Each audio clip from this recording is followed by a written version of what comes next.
મિત્રો હવેથી આપણે થોડો ટાઈમિંગ ચેન્જ કર્યો છે. હવેથી તમારા લેક્ચરના ટાઈમિંગ સવારે 7:15 થી 8:30 અને એમાં ના ફાવે તો 8:45 થી 10 વાગ્યા સુધીનું લેક્ચર હશે, જેથી કરીને કોઈને 10 વાગે જો સ્કૂલ હોય તો એ લોકો સ્કૂલે જઈ શકે 10 વાગે, અથવા 9 વાગે સ્કૂલ હોય તો 9 વાગે સ્કૂલે જઈ શકે. 7:15 થી 8:30 અને 8:45 થી 10 વાગ્યા સુધીનો ટાઈમિંગ હશે. મિત્રો, લાસ્ટ લેક્ચરમાં આપણે ક્વેશ્ચન નંબર 20 સુધી ડિસ્કસ કર્યું છે. હવે ક્વેશ્ચન નંબર 21, 22, 23 વગેરે ડિસ્કસ કરીશું. ક્વેશ્ચન નંબર 21, અવરોધો કઈ કઈ રીતે જોડાણ કરી શકાય, અવરોધોનું જોડાણ કઈ કઈ રીતે પોસિબલ છે. તો મિત્રો, અવરોધો 3 રીતે જોડાણ કરી શકીએ: શ્રેણીમાં, સમાંતરમાં અને મિશ્ર પ્રકારનું જોડાણ. તો સૌ પ્રથમ મિત્રો આપણે શ્રેણી જોડાણનો સમતુલ્ય અવરોધ, સમાંતર જોડાણનો સમતુલ્ય અવરોધ ની ડિસ્કશન કરીશું, અને એના પરથી મિશ્ર જોડાણ તમને જાતે આવડશે. 10th સ્ટાન્ડર્ડ ની અંદર અવરોધોના શ્રેણી અને સમાંતર જોડાણ તમે ઓલરેડી ડિસ્કસ કરેલા છે, તમે આ થિયરીઓ શીખેલા છો, પણ એકવાર ફરી વાર ડિસ્કસ કરી લઈએ. તો હવે મિત્રો હું વ્હાઇટ બોર્ડ શેર કરી રહ્યો છું, અને અવરોધોનું શ્રેણી જોડાણનું સમતુલ્ય અવરોધ અને સમાંતર જોડાણના સમતુલ્ય અવરોધ માટેના સૂત્રો હવે હું તારવવા તરફ જઈ રહ્યો છું. તો અવરોધોના શ્રેણી જોડાણ અને સમાંતર જોડાણના સમતુલ્ય અવરોધના સૂત્રો હવે આપણે તારવીશું.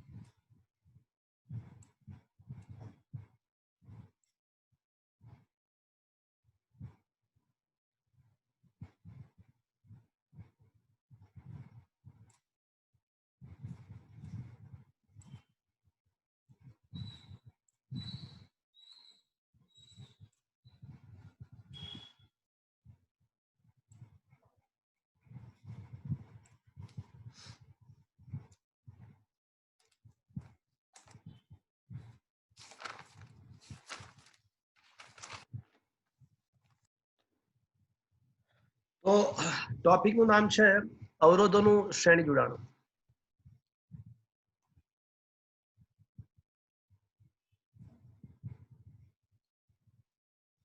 જો એક કરતા વધારે અવરોધો એવી રીતે જોડવામાં આવે કે જેમાંથી એક જ પ્રવાહ પસાર થાય, તો એને અવરોધોનું શ્રેણી જોડાણ કહેવાય.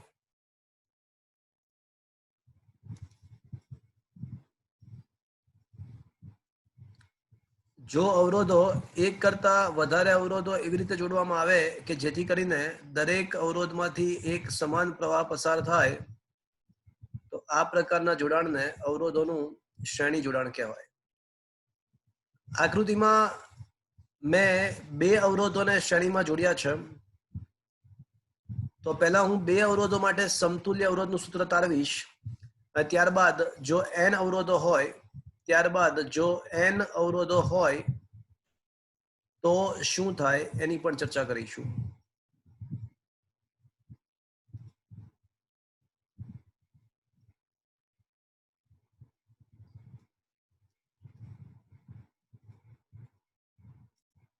આ R1 અને R2 2 અવરોધોને શ્રેણીમાં જોડી અને તેની સાથે 20 વોલ્ટનો સપ્લાય મેં જોડ્યો છે. શું મિત્રો મારો અવાજ તમે સાંભળી શકો છો?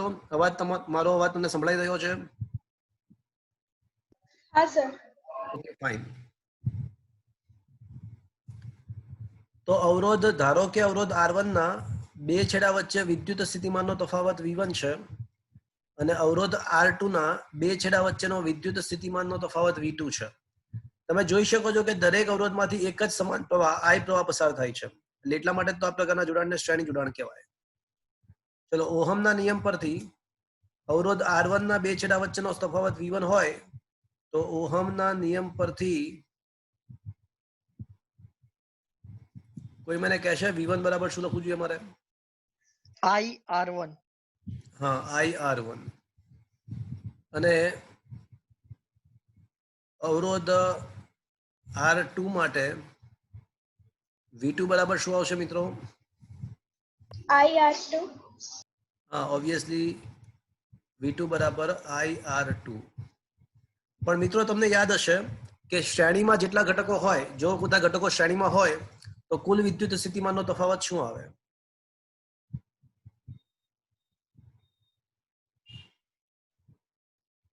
શ્રેણી જોડાણમાં કુલ પોટેન્શિયલ ડિફરન્સ એટલે કે વિદ્યુત સ્થિતિમાનનો તફાવત PD.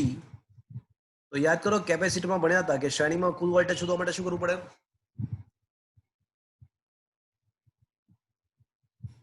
દરેક ઘટકના વોલ્ટેજનો સરવાળો કરવો પડે. યાદ કરો શ્રેણીમાં હોય તો વોલ્ટેજ શોધવાનો નિયમ શું છે કે ભાઈ કુલ વોલ્ટેજનો સરવાળો કરો એટલે કુલ વોલ્ટેજ મળે, બધા જ વોલ્ટેજનો. પણ V1 તો શું છે? IR1 છે. V2 તો શું છે? IR2 છે. તો I common R1 plus R2.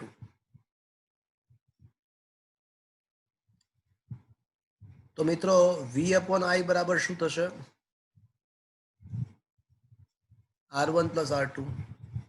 હવે જો સમતુલ્ય અવરોધ, જો સમીકરણ નંબર 1 કહીએ, જો સમતુલ્ય અવરોધ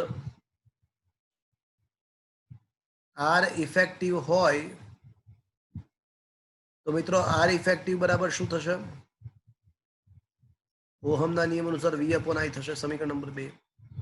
તો સમીકરણ 1 અને 2 પરથી કહી શકાય કે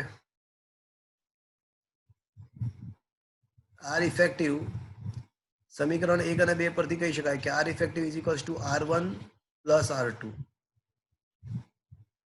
તો આમ બે અવરોધો શ્રેણીમાં હોય તો R ઇફેક્ટિવ બરાબર R1 પ્લસ R2. જો n અવરોધો શ્રેણીમાં હોય, જો n અવરોધો શ્રેણીમાં હોય, જો n અવરોધો શ્રેણીમાં હોય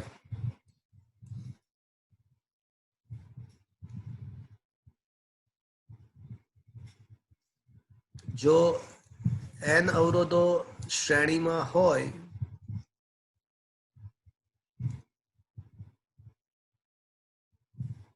તો સમતુલ્ય અવરોધ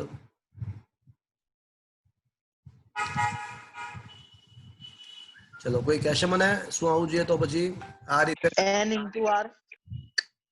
હા સમાન મૂલ્યના હોય તો n into R, પણ અલગ અલગ હોય તો R1 plus R2 up to Rn. Is that clear to you everybody મિત્રો? અને સમાન મૂલ્યના હોત ને તો n into R થત. વાત સાચી છે, સમાન મૂલ્યના હોત તો મિત્રો અવરોધોનું શ્રેણી જોડાણ માટે સમતુલ્ય અવરોધનું સૂત્ર આપણને ખબર જ હતી 10મા ધોરણમાં અને આજે સાબિત કર્યું. હવે સમાંતર જોડાણ માટે ડિસ્કસ કરી લઈએ. હવે અવરોધોનું સમાંતર જોડાણ.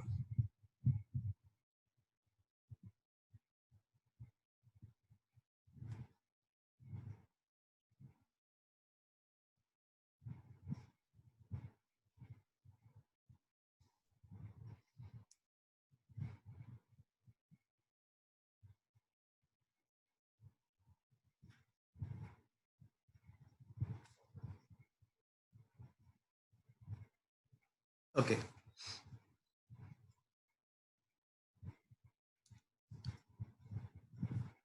જો એક કરતા વધારે અવરોધો એવી રીતે જોડ્યા હોય કે જેથી કરીને તેમના અંત્ય બિંદુઓ એક સાથે જોડાય, જો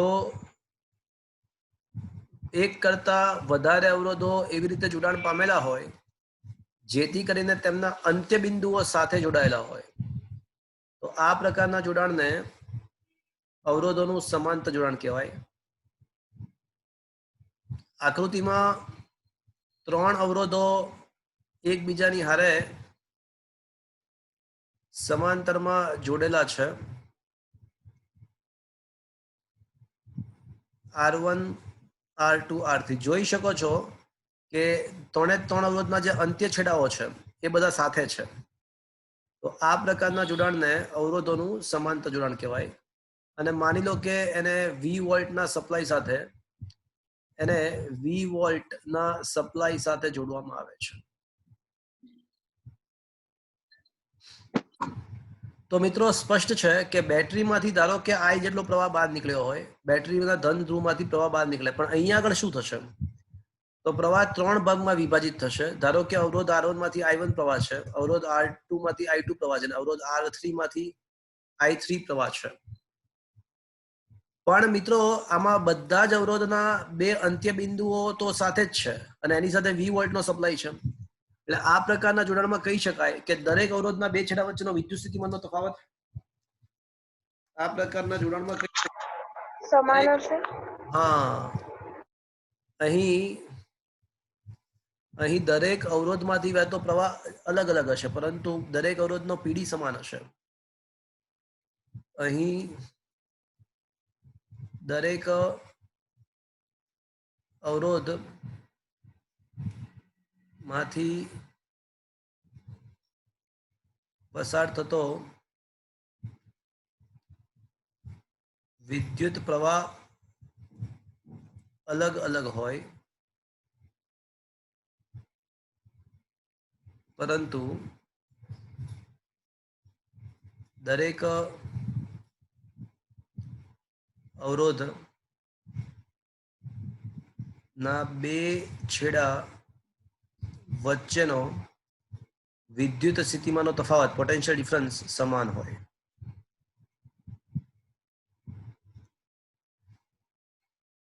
તો દરેક અવરોધના બે છેડા વચ્ચેનો વિદ્યુત સ્થિતિમાનનો તફાવત સમાન હોય. ચલો, કોઈ મને કહેશે અવરોધ 1 માટે મારે શું લખવું જોઈએ?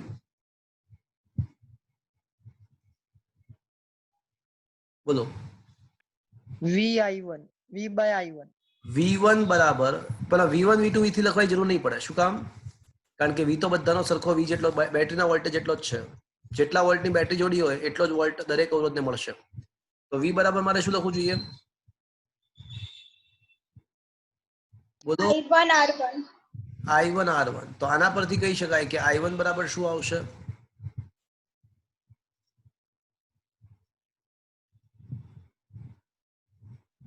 V/R1.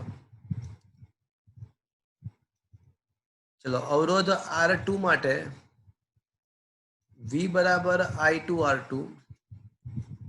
તો I2 બરાબર શું આવશે? V/R2. અને અવરોધ R3 માટે V બરાબર I3 R3. તો I3 બરાબર શું આવશે? V/R3. હવે તમે જોઈ શકો છો કે અહીંયા આગળ I પ્રવાહ જે આવે છે એ 3 ભાગમાં ડિવાઈડ થાય છે. તો અહીં એવું કહી શકાય કે I જે છે ને એ 3 ભાગમાં વિભાજિત થયો, એટલે I બરાબર I1 plus I2 plus I3 એવું કહી શકાય મિત્રો. તો I બરાબર I1 plus I2 plus I3. તો મિત્રો I1 ના બદલે શું લખી શકું હું?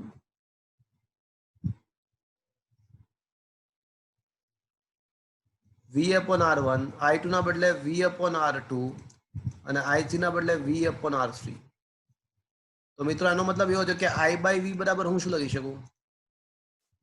1/R1 plus 1/R2 plus 1/R3. સમીકરણ નંબર 1. હવે મિત્રો જો સમતુલ્ય અવરોધ બધામાંથી V કોમન, આ ખબર પડી ને મિત્રો? એક્સ્ટ્રા ગુપ્ચાયું બધામાંથી V કોમન અને છેદમાં V મોકલ્યો, ચાલશે? હા. ઓકે, V બધામાંથી કોમન અને લેફ્ટ હેન્ડ સાઈડ છેદમાં મોકલ્યું. હવે જો સમતુલ્ય અવરોધ R ઇફેક્ટિવ હોય તો R ઇફેક્ટિવ બરાબર શું આવે? V/I. R ઇફેક્ટિવ બરાબર V/I આવે. તો મિત્રો I/V શું આવશે? 1/R effective. 1/R effective. સમીકરણ નંબર 2. તો સમીકરણ 1 અને 2 ને સરખાઈ દો તો સાબિત થાય છે. સમીકરણ 1 અને 2 ને સરખાઈ દો તો સાબિત થઈ જાય છે કે 1/R ઇફેક્ટિવ બરાબર 1/R1 plus 1/R2 plus 1/R3. અને જો આ તો 3 અવરોધ માટે, જો n અવરોધો હોય જો n અવરોધો હોય તો એના માટે શું આવશે મિત્રો? 1 r ઇફેક્ટિવ બરાબર 1/r1 plus 1/r2 up to 1/rn. 1/r1 plus 1/r2 plus up to 1/rn. તો આ n અવરોધો માટે સમાંતર જોડાણ માટે સમતુલ્ય અવરોધ મળ્યો. તો મિત્રો અવરોધોના શ્રેણી અને સમાંતર જોડાણ ના સમતુલ્ય અવરોધના સૂત્ર મળ્યા. હવે આના પરથી અમુક હું કન્ક્લુઝન્સ લખી અને અમુક ક્વેશ્ચન્સ એમસીક્યુ જેવા ક્વેશ્ચન્સ હું સોલ્વ કરાવવા તરફ જઈ રહ્યો છું. તો મિત્રો આ થિયરીઓ સમજ પડી? આ બંને થિયરીઓ તમારે 2 માર્ક્સ માટે તૈયાર કરવાની છે. શું આ થિયરી સમજમાં આવ્યો મિત્રો? હા કે ના તો બોલો. હા. ઓકે.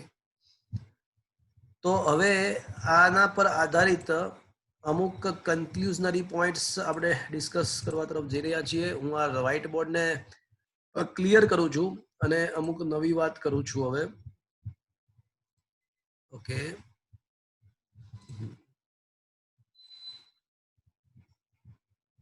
मगर साथ देने का वादा करो मैं यूं ही मुस्कुराता रहूं.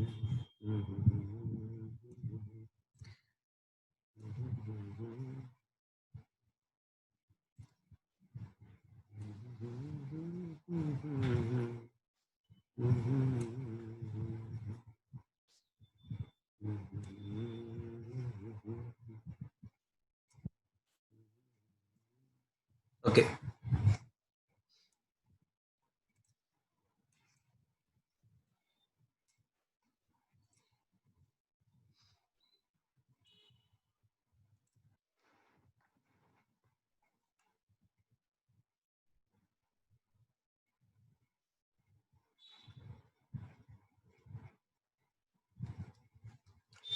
નંબર 1 બોલો મિત્રો, અડધું વાક્ય પૂરું કરજો. શ્રેણી જોડાણનો સમતુલ્ય અવરોધ મોટામાં મોટા અવરોધ કરતા પણ મોટો હોય. સાચી વાત છે. શ્રેણી જોડાણનો સમતુલ્ય અવરોધ જોડાણમાંના મોટામાં મોટા અવરોધ કરતા પણ વધુ હોય છે. ચલો આ જ વાક્ય સમાંતરમાં શું બનશે? નાનામાં નાના અવરોધ નાનામાં કરતા નાના નાનો. અવરોધ કરતા પણ ઓછો. સમાંતર જોડાણનો સમતુલ્ય અવરોધ જોડાણમાંના નાનામાં નાના અવરોધ કરતા પણ ઓછો હોય છે.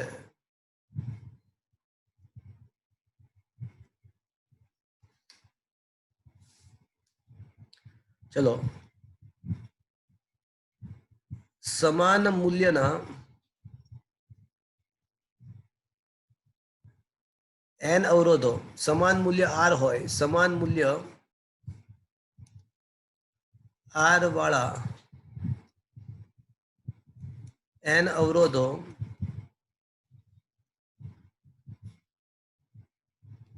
શ્રેણીમાં હોય તો સમતુલ્ય અવરોધ કેટલો આવશે? કોઈ કહેશે મને? nr n ગણો થાય. r plus r plus r n times એટલે nr. તો શ્રેણીમાં સમાન મૂલ્યના n અવરોધ હોય તો n ગણો થાય, પણ સમાંતરમાં n અવરોધ હોય તો r/n. સમાન મૂલ્ય r વાળા n અવરોધો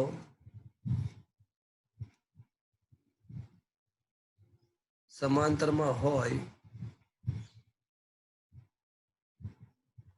તો સમતુલ્ય અવરોધ r/n થશે, n માં ભાગનો. હજી એક વસ્તુ લઈ લઈએ. બે અવરોધો ના સમાંતર જોડાણ માટે બે અવરોધોના સમાંતર જોડાણ માટે ચલો આર ઇફેક્ટિવ બરાબર શું લખી શકીએ મિત્રો?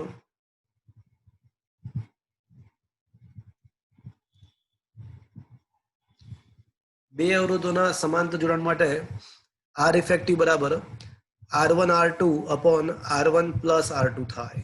જો બે જ અવરોધો હોય તો સમતુલ્ય અવરોધ આર ઇફેક્ટિવ બરાબર R1 R2 upon R1 plus R2 લખી શકાય. ચલો મિત્રો, અમુક ક્વેશ્ચન હું પૂછું છું, તમે એનો આન્સર આપજો, વિચારજો. ચલો ક્વેશ્ચન નંબર 1. 36 ઓહમ અવરોધ ધરાવતા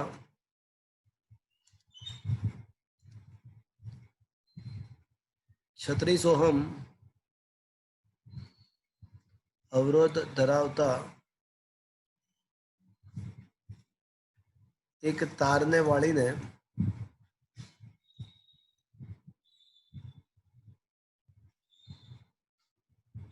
વર્તુળ બનાવવામાં આવે છે.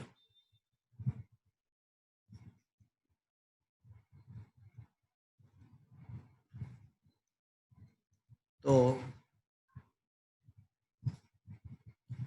વર્તુળના વ્યાસાંત બિંદુઓ વચ્ચે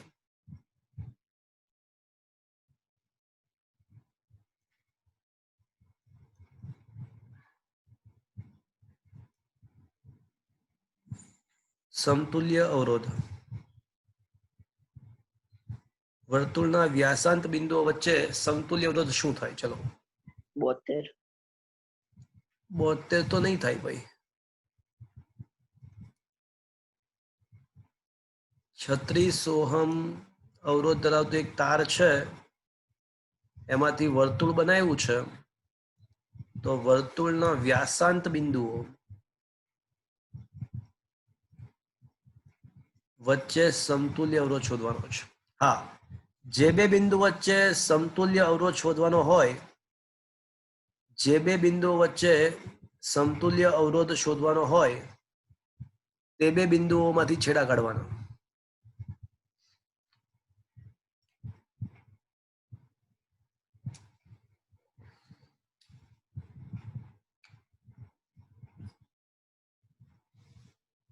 છે કોઈ માઇકાલાલ? 144. શું કરો તમે? કરી રીતે 144 લાવો? 18.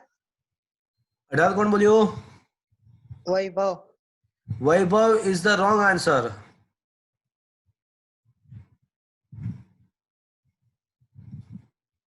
પણ વૈભવ નજીક છે.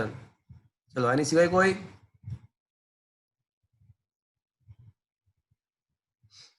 સર 36 કરતા ઓછો હશે. કેટલો હશે? Sir 18. 18 is the wrong answer.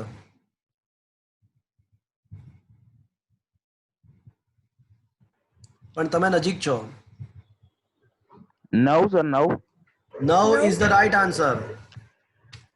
9 is the right answer. જો મિત્રો 36 ઓહમ નો તાર છે, બરાબર, તો અર્ધ વર્તુળાકાર ચાપનો અવરોધ 18 ઓહમ થાય. એટલે ઉપરની અડધી ચાપ અને નીચેની અડધી ચાપ બંને ચાપનો અવરોધ 18. એટલે હવે ઇફેક્ટિવલી શું થયું ખબર પડી તમને?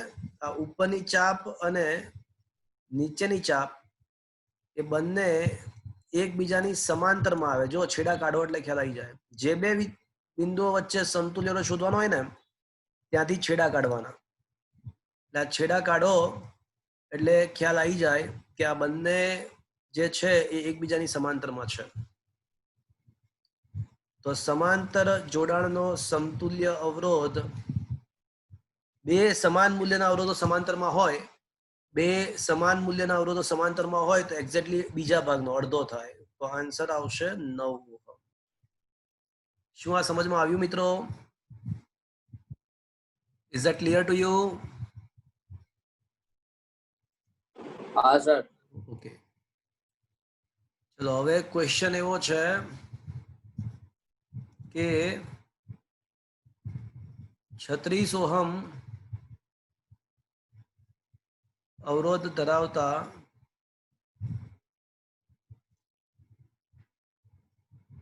તારમાંથી સમબાજુ ત્રિકોણ બનાવવામાં આવે છે.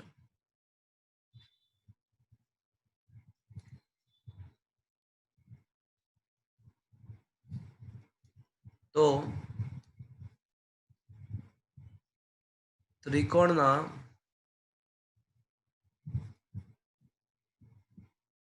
કોઈ પણ બે શિરોબિંદુ વચ્ચે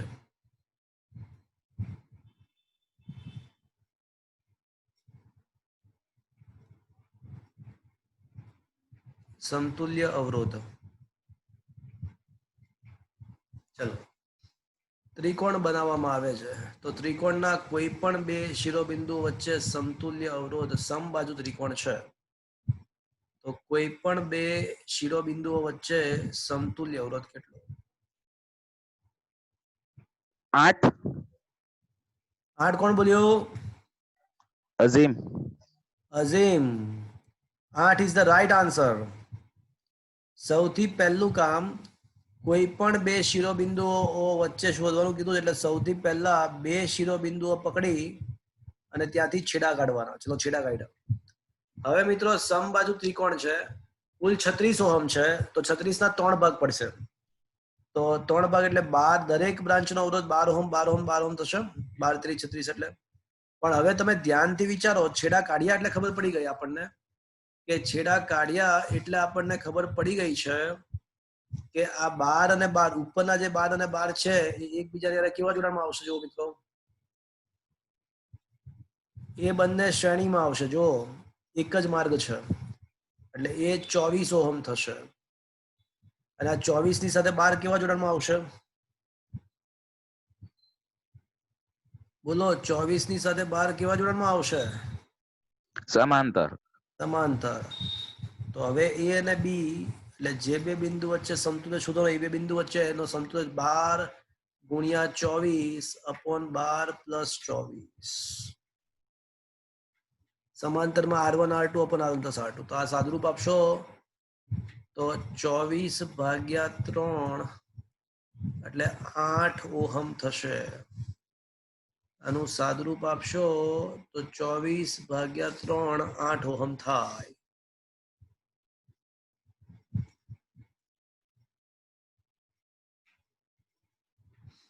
ચલો, હજુ એક ક્વેશ્ચન લઈએ.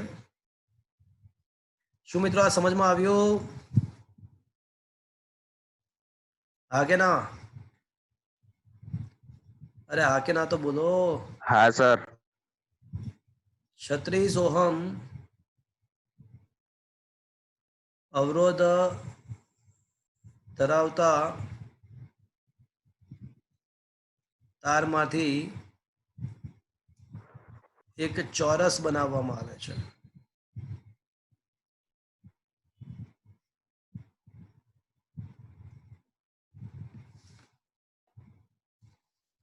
ચોરસ બનાવવામાં આવે છે.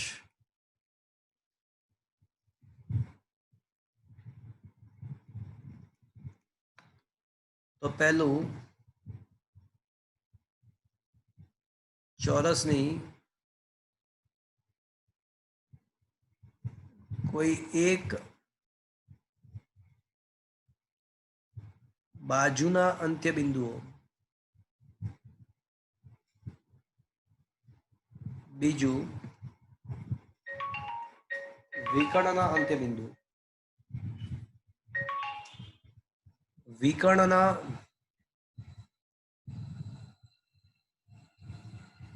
અંત્ય બિંદુઓ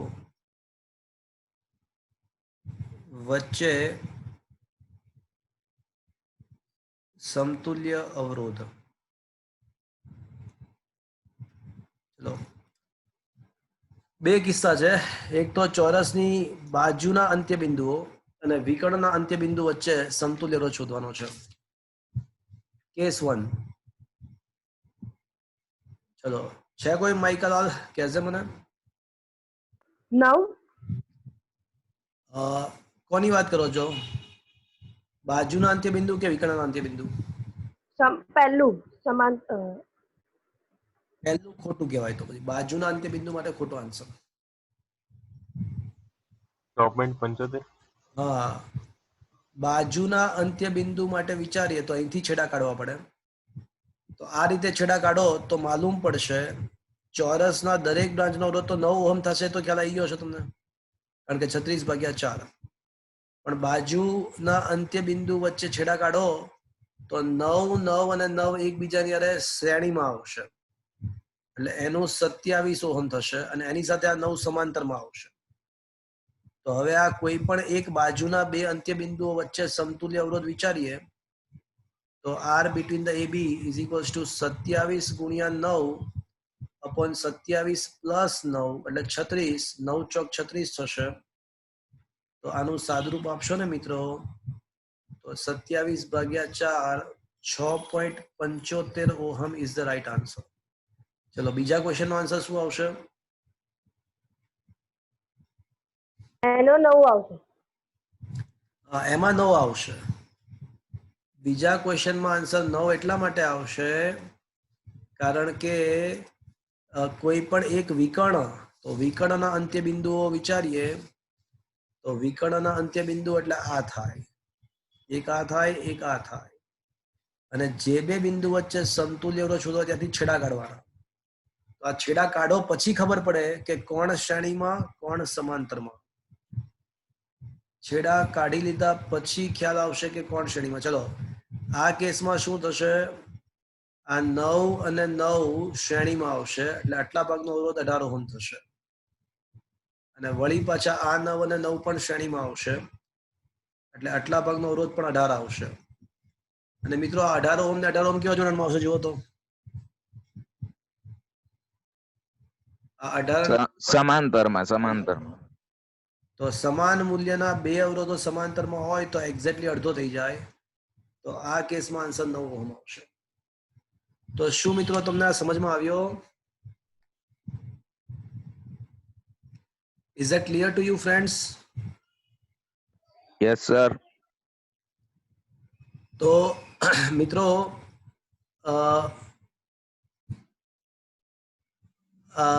હજી એક ક્વેશ્ચન હું તમને આપી રહ્યો છું, આના સ્ક્રીનશોટ તમને મળી જશે. ઓકે, તો let me clear out this thing. Question એવો છે કે 36 ઓહમના એક તારને વાળીને વર્તુળ બનાવવામાં આવે છે. 36 ઓહમના એક તારને વાળીને વર્તુળ બનાવવામાં આવે છે.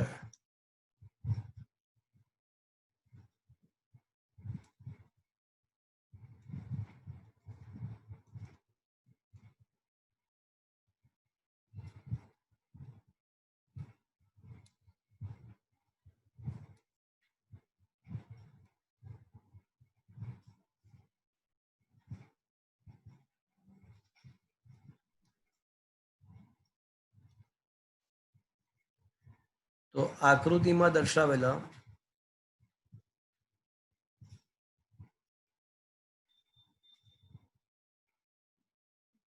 A અને B બિંદુઓ વચ્ચે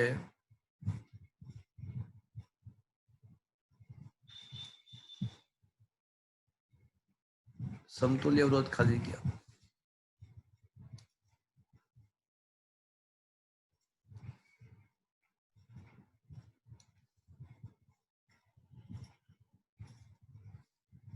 ચલો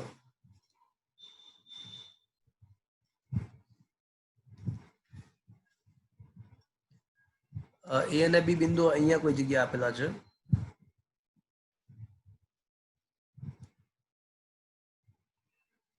A અને B બિંદુઓ અહીંયા કોઈ જગ્યાએ આપેલા છે અને એવું આપેલું છે કે એક કેન્દ્ર પાસે જે ખૂણો બને છે આ A અને B બિંદુ વડે એ 60 ડિગ્રીનો છે.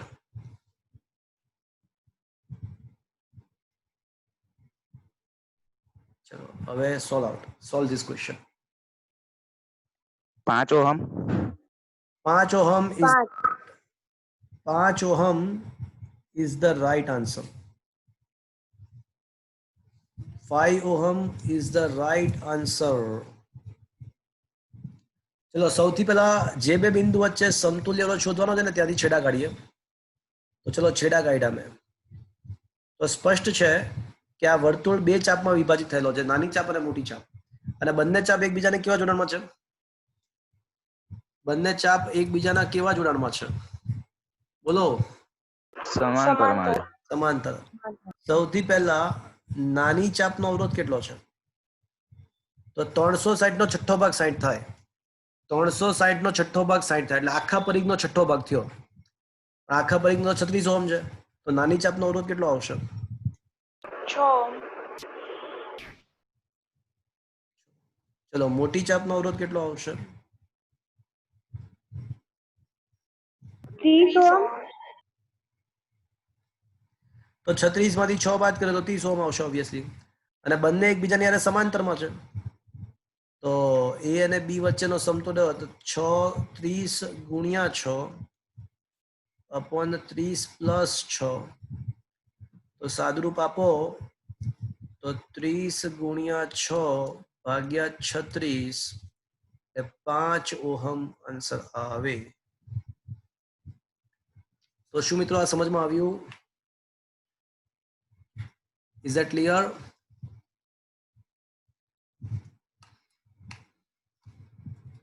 તો મિત્રો આઈ થિંક હવે આ શ્રેણી સમાંતર જોડાણ પર આધારિત ક્વેશ્ચન્સ તમને જો પૂછાય તો મોટા ભાગે આઈ થિંક તમને આવડશે.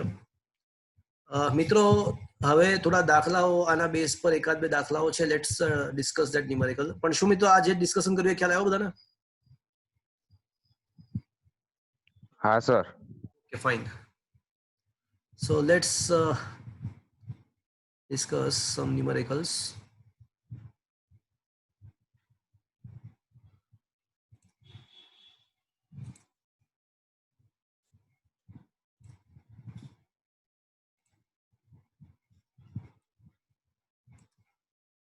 Okay. ઉદાહરણમાં તો નહીં, સ્વાધ્યાયના દાખલા. ઓકે.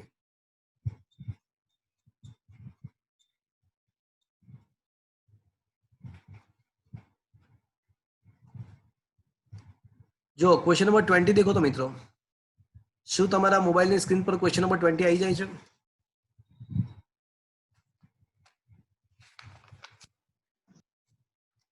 હા કે ના? ના. હા સર. આવી જાય છે સર.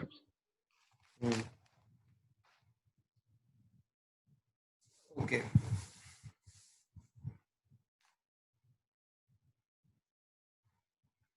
ચલો શું લખ્યું છે ક્વેશ્ચન નંબર 20 માં? જુઓ તો કે આર અવરોધ ધરાવતા n અવરોધકોને કેવી રીતે જોડીએ તો અવરોધ મહત્તમ અને લઘુત્તમ મળે? ચલો કઈ રીતે જોડીએ તો મહત્તમ અવરોધ મળશે? શ્રેણીમાં. બધાને શ્રેણીમાં જોડીએ, બધા સમાન છે, તો ઇફેક્ટિવ અવરોધ શું આવશે? n ગણો. n ગણો. અને સમાંતરમાં જોડીશું તો n માં ભાગમાં. એ સૌથી ઓછામાં ઓછો આવશે. અને બંનેનો ગુણોત્તર પૂછ્યો તો શું આન્સર આવશે? n square. nr ભાગ્યા r by n. r cancel, n square આવી જશે ને? Is that clear to you? હા. બંનેનો ગુણોત્તર પૂછ્યો છે, મહત્તમ અને ન્યૂનતમનો, તો n સ્ક્વેર આન્સર આવશે. ઓકે. એમાં બીજો ક્વેશ્ચન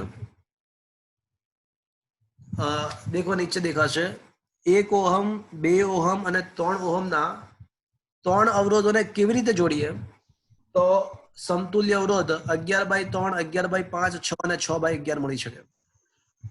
3 અવરોધો છે એને કેવી રીતે જોડીએ તો સમતુલ્ય અવરોધ આપણને આવા મળી શકે? 11/3, 11/5, 6 અને 6/11. એવો ક્વેશ્ચન છે.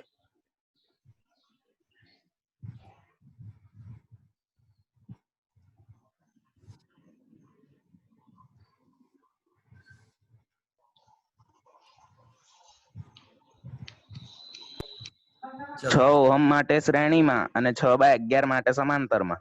ઓકે. ચલો જો આમાં છે ને ટ્રાયલ અને એરર કરવી પડે. ટ્રાયલ અને એરર કરવી પડે. એમાં જે ત્રીજું છે ને 6 ઓહમ, એ તો સોલ્વ થઈ જ જાય. 1 ઓહમ 2 ઓહમ અને 3 ઓહમ ને શ્રેણીમાં જોડી દો તો દેખાય જ છે કે 1 + 2 + 3 કરો એટલે આન્સર આવી જશે 6. એટલે તો આ ત્રીજો તો ખબર પડી જ જાય. ચોથો પણ કદાચ ખ્યાલ આવી ગયો હશે કે ત્રણે ત્રણને સમાંતરમાં જોડીએ તો જોઈએ શું થાય. 1/r effect = 1/1 + 1/2 + 1/3. લસા 6 આવશે તો પહેલાને 6 વડે ગુણીને ભાગી નાખીએ 6/6. બીજાને 3 વડે ગુણીને ભાગી નાખીએ 3 વડે ગુણ્યું 3 વડે ભાગ્યું. અને ત્રીજાને 2 વડે ગુણીને ભાગી નાખીએ તો આનું સાદુરૂપ આપશો તો 11/6 પણ એ તો 1/r મળશે. 1/r બરાબર 11/6. તો r બરાબર શું આવશે મિત્રો? 1/r બરાબર 11/6.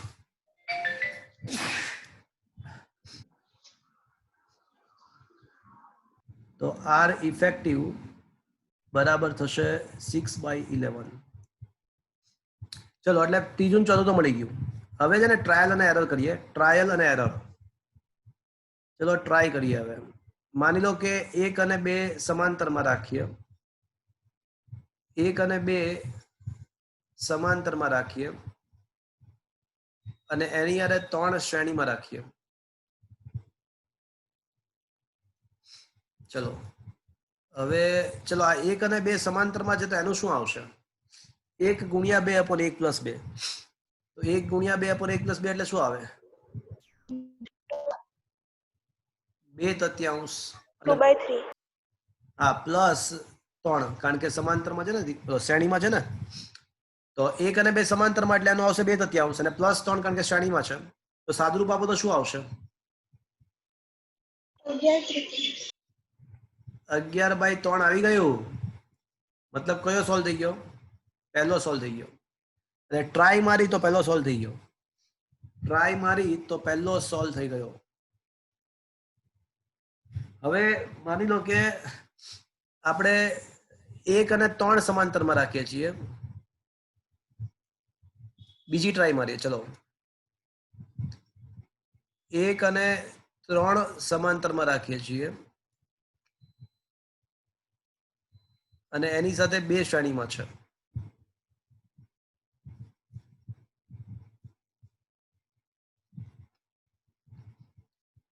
તો 1 અને 3 સમાંતરમાં રાખો તો એનું સમતુલ્ય શું આવે?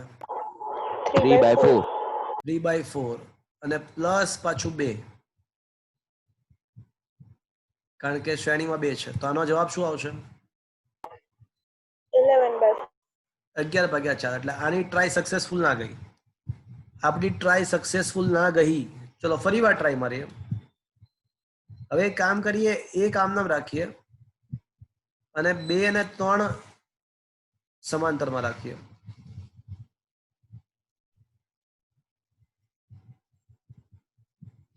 ચલો તો 2 અને 3 નું સમાંતર શું આવશે?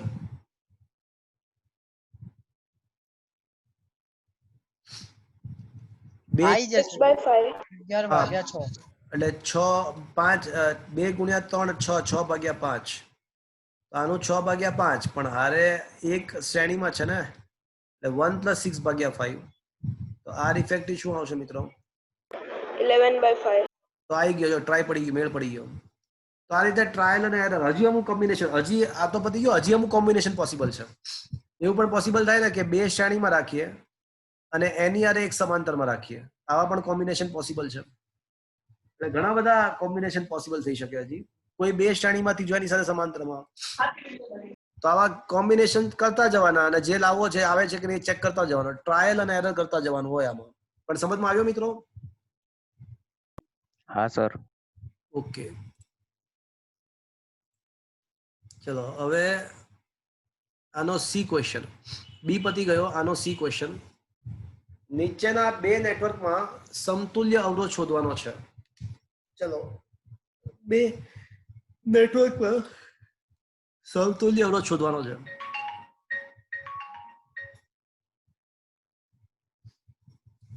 સૌથી પહેલા મને એ કહો કે આ 1 અને 1 કેવા જોડાણમાં છે? શ્રેણી. શ્રેણીમાં. એનું શું થાય? સરવાળો 2 સરવાળો. હા તો એનું 2 થઈ જશે. ઓકે 1 અને 1 શ્રેણીમાં એનું 2 થશે. ઓકે નીચે 2 અને 2 પણ શ્રેણીમાં છે, એનું શું થશે? 4. 4. તો ઉપર 2 નીચે 4 એ બંને કેવા જોડાણમાં આવ્યા? સમાંતર. નીચે 4 સમાંતરમાં. તો 2 ગુણ્યા 4 અપોન 2 પ્લસ 4 એટલે 6.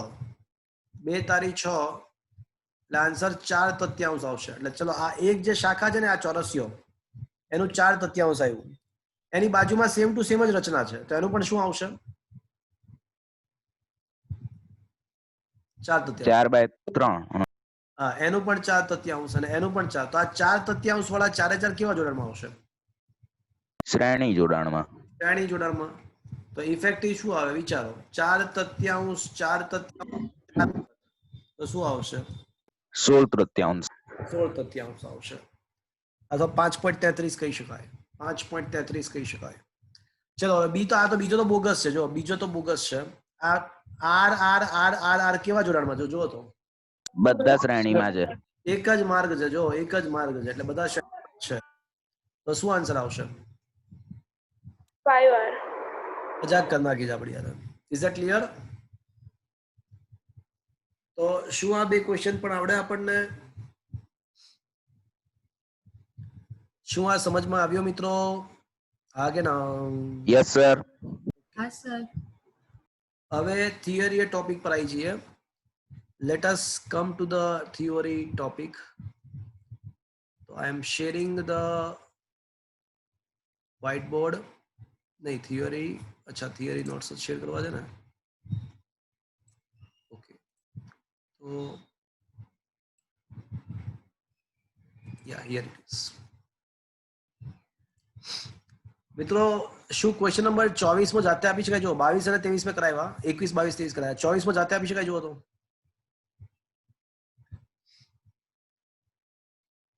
24 માં ક્વેશ્ચન જાતે આપી શકાય?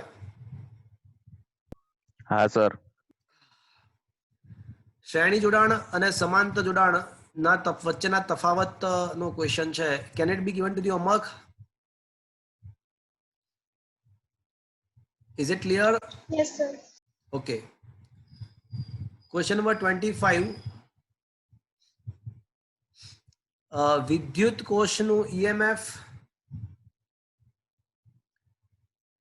આંતરિક અવરોધ સમજાવી અને વિદ્યુત સ્થિતિમાનનો તફાવત, તેના ઈએમએફ અને આંતરિક અવરોધ વચ્ચેનો સંબંધ મેળવો. તો મિત્રો વિદ્યુત કોષના ઈએમએફ, આંતરિક અવરોધ સમજાવી અને તેમની વચ્ચેનો સંબંધ મેળવવાનો છે. તો થોડો અલગ ટાઈપનો ક્વેશ્ચન છે, તમારે ધ્યાનથી સમજવું પડશે. હું વ્હાઇટ બોર્ડ શેર કરી રહ્યો છું. મિત્રો તમે થોડો સમજવાનો પ્રયત્ન કરજો. આનું જે કન્ક્લુઝન્સ છે તમારે યાદ રાખવાનું આવશે. કન્ક્લુઝન્સ તમારે યાદ રાખવાનું આવશે. વ્હાઇટ બોર્ડ શેર કરી આખો ક્વેશ્ચન સમજાવું છું, but you have to remember only the conclusions. Okay.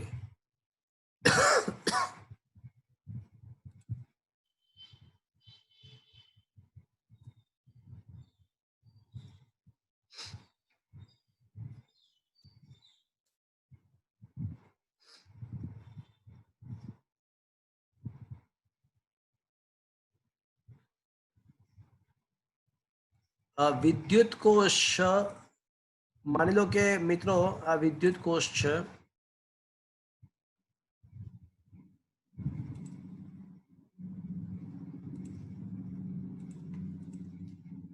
વિદ્યુત કોષની અંદર કોઈ મને કહેશે શું હોય? કોઈ કહેશે વિદ્યુત કોષમાં શું હોય? Cathode anode. હા, બે ધ્રુવો હોય, બે ઇલેક્ટ્રોડ હોય, એનોડ અને કેથોડ. ચલો એની સિવાય બીજું શું હોય? ઇલેક્ટ્રોલાઇટ. ઇલેક્ટ્રોલાઇટ હોય, બરાબર છે. તો આ એક વિદ્યુત કોષ છે. આ વિદ્યુત કોષની અંદર માની લો કે કોઈ ઇલેક્ટ્રોલાઇટ ભરવામાં આવે છે. વિદ્યુત કોષની અંદર કોઈ ઇલેક્ટ્રોલાઇટ આ રીતે ભરવામાં આવેલ છે.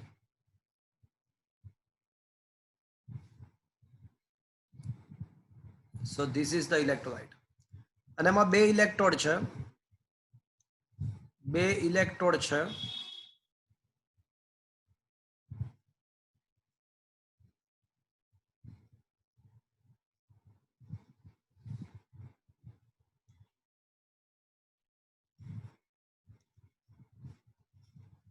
બે ઇલેક્ટ્રોડ છે. ઓકે,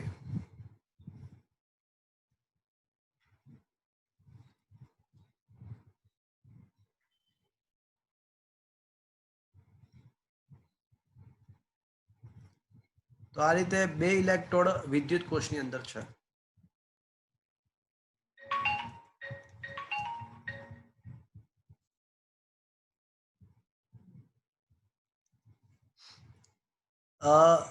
વિદ્યુત કોષની અંદર રાસાયણિક પ્રક્રિયાઓ થશે.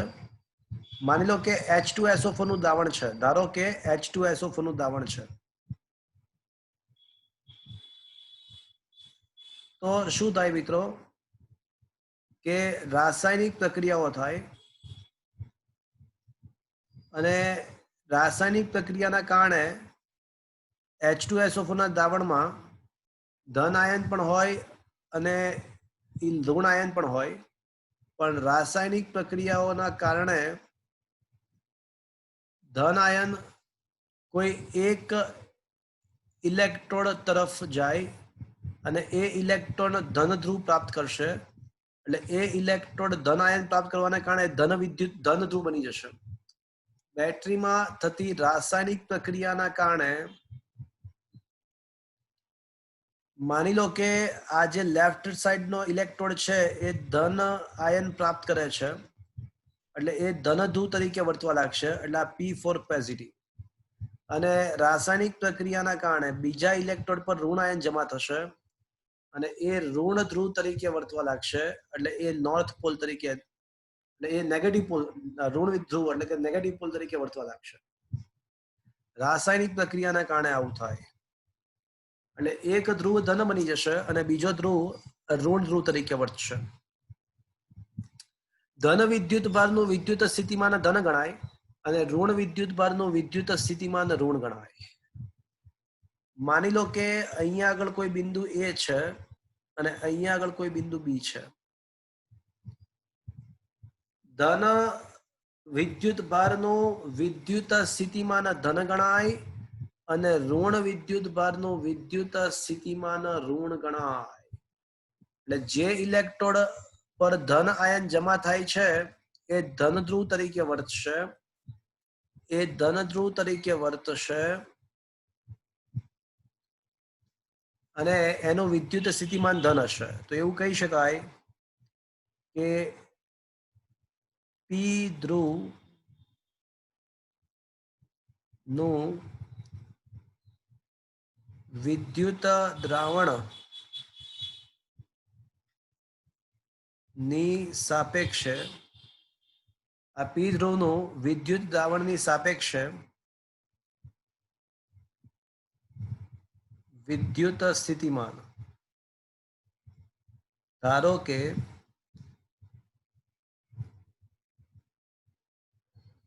V+ છે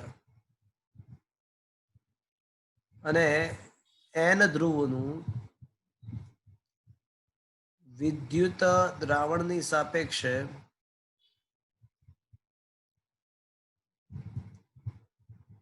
વિદ્યુત સ્થિતિમાન. વિદ્યુત દ્રાવણ એટલે બિંદુ A ની સાપેક્ષે અને અહીંયા વિદ્યુત દ્રાવણનો મતલબ બિંદુ B ની સાપેક્ષે. એટલે આ P અને A વચ્ચેનો, આ A છે ને દ્રાવણમાં છે અને B પણ દ્રાવણમાં છે, તો P અને A વચ્ચેનો વિદ્યુત સ્થિતિમાન નો તફાવત V+ છે અને B અને N વચ્ચેનો વિદ્યુત સ્થિતિમાનનો તફાવત શું છે? શું લખવું જોઈએ? પ્લસ લખવું જોઈએ કે માઇનસ લખવું જોઈએ? N ધ્રુવનું સ્થિતિમાન ધન હશે કે ઋણ હશે? દ્રાવણની સાપેક્ષે ઋણ હશે. તો એ સ્થિતિમાન હું ધારું છું, એ સ્થિતિમાન હું ધારું છું કે V માઇનસ, પરંતુ -V માઇનસ કરવું પડશે. આ સમજ પડ્યું મિત્રો? હા સર. જો વિદ્યુત દ્રાવણ જો વિદ્યુત દ્રાવણ નો આંતરિક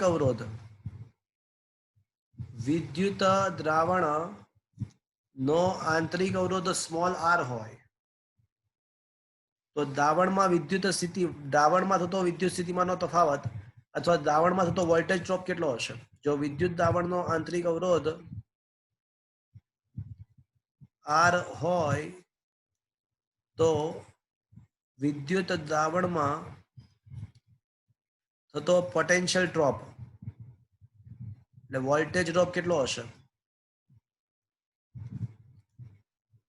દ્રાવણમાં થતો પોટેન્શિયલ ડ્રોપ કેટલો થાય? તો ઓહમના નિયમ અનુસાર જો પ્રવાહ I પસાર થતો હોય તો અને અવરોધ R હોય તો વિદ્યુત સ્થિતિમાનનો તફાવત IR થાય. એટલે દ્રાવણમાં થતો પોટેન્શિયલ ડ્રોપ IR જેટલો થશે. હવે જો આ બે ધ્રુવો વચ્ચે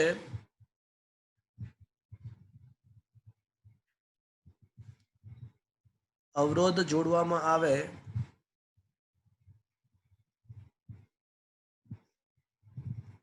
તો અવરોધમાંથી પ્રવાહ ચલો P થી N તરફ વહેશે કે N થી P તરફ? પ્રવાહ ક્યાંથી કઈ તરફ વહેશે? N થી P તરફ કે P થી N તરફ? N થી P. વિદ્યુત પ્રવાહ હંમેશા ઊંચા સ્થિતિમાનથી નીચા સ્થિતિમાન P થી N તરફ. ધન થી બહાર નીકળે. બેટરીના ધન, આ બેટરીનો ધન ધ્રુવ છે. પ્રવાહ હંમેશા બેટરીના ધનમાંથી બહાર નીકળે, ઋણમાં દાખલ થાય. તો અવરોધમાંથી પ્રવાહ P થી N ધ્રુવ, P ધ્રુવથી N ધ્રુવ તરફ વહેશે. P ધ્રુવથી N ધ્રુવ તરફ વહેશે. પરંતુ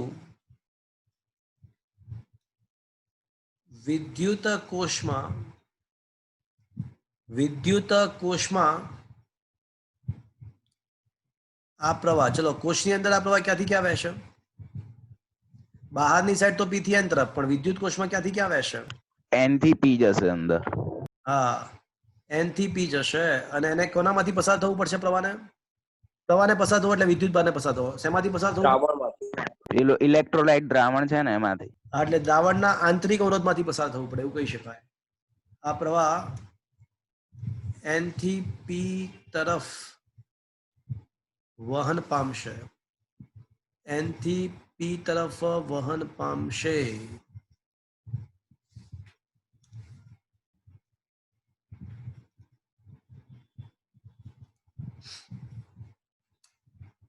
હવે સાંભળજો મેઇન વસ્તુ. હવે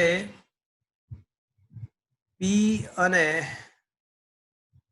N વચ્ચેનો વિદ્યુત સ્થિતિમાનનો તફાવત,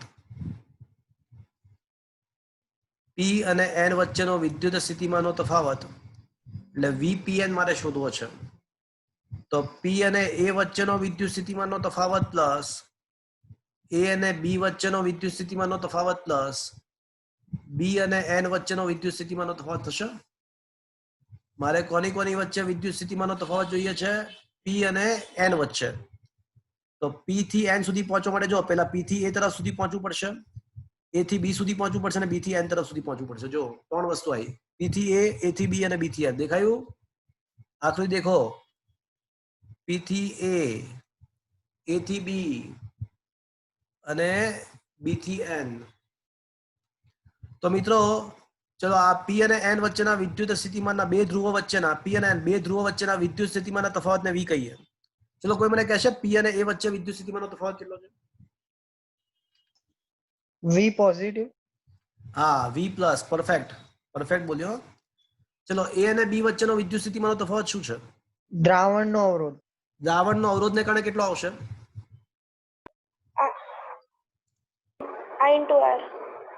IR પોઝિટિવ લઉં કે નેગેટિવ લઉં? અચ્છા, દ્રાવણની અંદર પ્રવાહ કઈ તરફ વહે છે? N to P. N થી P. એટલે n to p એટલે b થી a વહે છે, b થી a દ્રાવણની અંદર પ્રવાહ b થી a વહે છે, હા કે ના? આ B નેગેટિવ લેવું પડશે. હા, પણ આપણે તો a થી b વિચારવાનું છે ને. વિદ્યુત પ્રવાહ દ્રાવણની અંદર b થી a વહે છે, b બિંદુથી a બિંદુ તરફ, એટલે b નું વિદ્યુત સ્થિતિમાન મોટું હોય તો a નું ઓછું હોય, તો એ VAB શું આવશે? Minus IR. માઇનસ IR આવશે. ફરીથી સમજાવો, જો ના સમજ પડી તો જો ફરીથી. દ્રાવણમાં પ્રવાહ ક્યાંથી ક્યાં વહે છે? તો કે ભાઈ B થી A, એટલે ઉચ્ચ સ્થિતિમાન B નું છે તો VB મોટો છે એ કરતા, તો VA B કરતા નાનો હશે ને, તો VA B કરતા નાનો એટલે એનો મતલબ કે અહીંયા માઇનસ IR આવશે. પણ સર વિરુદ્ધ દિશામાં વહે છે તો એ જ ના લખાય. આ કઈ વાત, તમને ખ્યાલ આવે માઇનસ કેમ લખ્યું, ખબર પડી? અચ્છા, હવે B અને N વચ્ચેનો તફાવત શું લખું? નેગેટિવ V વી minus. નેગેટિવ. ના, જો તમે N અને B વચ્ચેનો તફાવત માઇનસ V માઇનસ છે. જો N ધ્રુવનું સ્થિતિમાન B ની સાપેક્ષે માઇનસ VN છે, પણ અત્યારે મારે B નું N સાપેક્ષે જોવાનું, દ્રાવણનું N સાપેક્ષે જોવાનું છે. V માઇનસ જ લેવું પડે. હા, ખાલી V માઇનસ નહીં, ખાલી V માઇનસ આવશે. Is that clear everybody friends? શું આ સમજમાં આવ્યો? હા સર. કે તો આમ સાબિત થાય છે કે V બરાબર V plus V minus IR.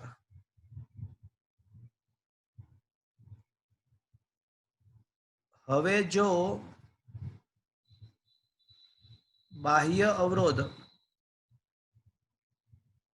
R અનંત હોય તો R બરાબર V upon I, અર્થાત I બરાબર V upon R પરથી કહી શકાય કે I શૂન્ય બનશે, એટલે કેસ 1 જો R અનંત હોય તો પ્રવાહ શૂન્ય બનશે. તો આવા સંજોગોમાં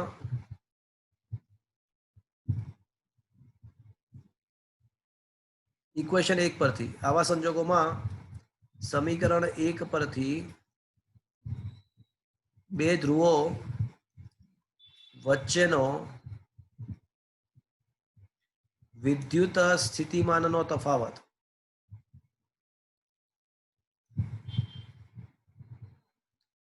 તો આ બે ધ્રુવો વચ્ચેનો વિદ્યુત સ્થિતિમાનનો તફાવત V બરાબર કોઈ મને કહેશે શું થશે? 0 લેવું પડે. ના, ક્યાંથી 0 લેવું પડે? પ્રવાહ શૂન્ય છે. પ્રવાહ V શૂન્ય is તો equal V to plus minus V minus એટલે V પ્લસ V માઇનસ થશે, અને જેને બેટરીનું EMF કહેવાય, જેને વિદ્યુત કોષનું એટલે કે બેટરીનું EMF કહેવાય. એટલે કોઈ તમને એવું પૂછે કે વિદ્યુત કોષનું EMF કોને કહેવાય, વિદ્યુત કોષનું EMF કોને કહેવાય, તો જ્યારે વિદ્યુત કોષમાંથી પ્રવાહ વહેતો ના હોય, જ્યારે વિદ્યુત કોષમાંથી પ્રવાહ વહેતો ના હોય ત્યારે તેના બે ધ્રુવો વચ્ચેના વિદ્યુત સ્થિતિમાનના તફાવતને, પ્રવાહ વહેતો ના હોય એ સંજોગોમાં તેના બે છેડા વચ્ચેના વિદ્યુત સ્થિતિમાનના તફાવતને તેનું EMF ઇલેક્ટ્રોમોટિવ ફોર્સ કહેવાય. ભલે નામ ઇલેક્ટ્રોમોટિવ ફોર્સ છે, ભલે ફોર્સ શબ્દ આવે છે, પણ એ કોઈ ફોર્સ નથી, એ કોઈ બળ નથી, એનો એકમ ન્યૂટન નથી, એનો એકમ વોલ્ટ જ છે. અને કેસ 2 જો પ્રવાહ વહેતો હોય